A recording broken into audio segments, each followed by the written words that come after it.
እየተጠመቅ ነው ማለት ነው። ትንሽ ደቂቃ ነው የሰጠኝ። አንዳንዶች ያው ካህን ይዘው መጥቶ ምናምን ይጠመቃሉ፣ አንዳንዶችም ደግሞ ብቻቸው መጥተው ይጠመቃሉ። አይ ቲንክ ሀበሾችም አሉ መሰለኝ በዛኛው በእስራኤል ሳይድ የመጡ። እኔ የማጠምቃችሁ በውሃ ነው፣ ነገር ግን አብዝቶ የሚበልጠኝ ከኔ በኋላ ይመጣል። በጫማውን ጠፍር ፈታ ዘንድ እንኳ የማይገባኝ እሱ በመንፈስ ቅዱስና በእሳት ያጠምቃችኋል። መንሹ በእጁ ነው፣ የአውድማውንም እህል ያጠራል፣ ስንዴውንም በጎተራው ይሰበስባል። ሕዝቡ ሁሉ ከተጠመቁ በኋላ ጌታ ኢየሱስም ተጠመቀ። መንፈስ ቅዱስም በርግብ አምሳል በእርሱ ላይ ወረደ።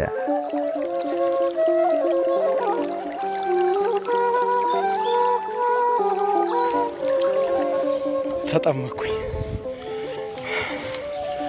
ደስ ይላል።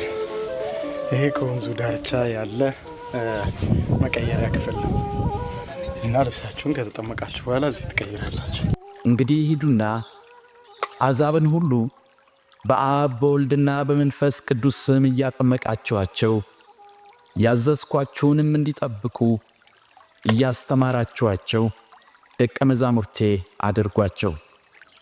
እነሆም እኔ እስከ ዓለም ፍጻሜ ድረስ ሁልጊዜ ከእናንተ ጋር ነኝ።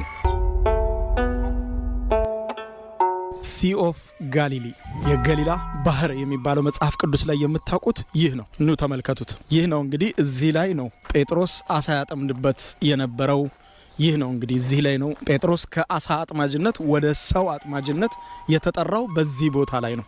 እንደምትመለከቱት በጣም ደስ የሚለኝ ነገር የተጻፈው እዚች ቦታ ላይ ነው። መጽሐፍ ቅዱስ ላይ እንደምታነቡት እንግዲህ ጌታችን መድኃኒታችን ኢየሱስ ክርስቶስ ወደ ጴጥሮስ ጋር ከመጣ በኋላ መረብህን ጣልና አሳ አጥምድ ሲለው ሌሊቱን በሙሉ ለፋን፣ ሌሊቱን በሙሉ ደከመን፣ ግን አንድም አሳ እንኳን አልያዝንም ይለዋል። ከዚያ በኋላ ጣል ስላለው ጌታ ሌሊቱን በሙሉ ስንለፋ ድረስ አንድም አሳ አልያዝንም፣ ነገር ግን አንተ ካልከኝ በስምህ መረቡን እጥላለሁ ይለዋል። እንዳልኳችሁ ይሄ ነው ባህሩ።